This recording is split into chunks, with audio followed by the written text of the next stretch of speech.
All right, thanks, Kia. Well, the race for the governorship in the Peach State is getting juicy, and like so many other political races around the country, it could be a harbinger of the public's overall mood come November.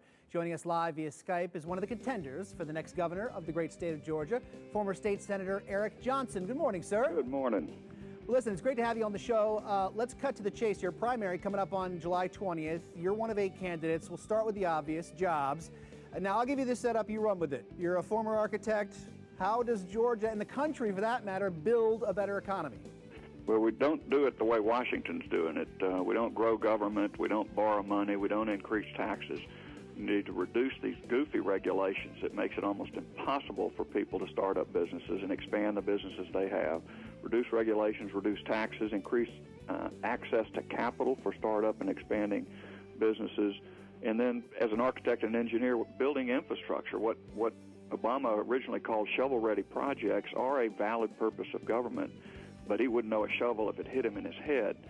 We pool our resources to do roads and bridges and reservoirs and water sewage treatment plants, the infrastructure that the private sector needs to grow and prosper. So infrastructure expansion, entrepreneurship, and, of course, education reform. All right, well, speaking of which, if you were elected governor, you said that school choice would be a top priority. So what, in your mind, are some of the biggest problems with American education currently?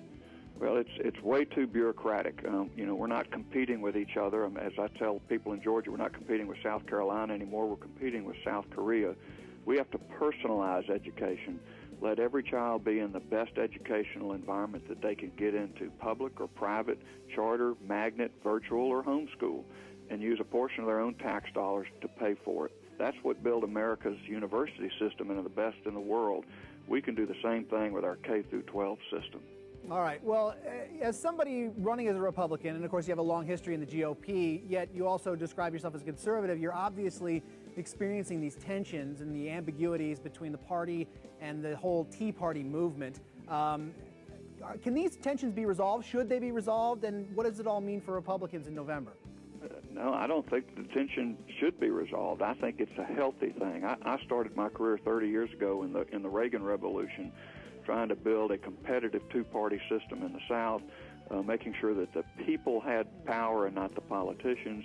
And that's what this Tea Party is about. In fact, I think this is a little bit historic, with the Reagan Revolution as a Republican and then with the Gingrich contract with America. Both had leaders at the top and people following them.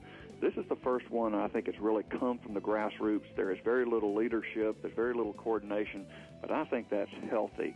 All right. And I think any politician that ignores them does so at their peril. And finally, real quick, we've been playing the classic rocker Eric Johnson. You're not running from the cliffs of Dover, right? You're running from the state of Georgia. Am I right about that? I have to tell people I'm not the Grammy Award-winning guitar player from Texas or the NFL football player.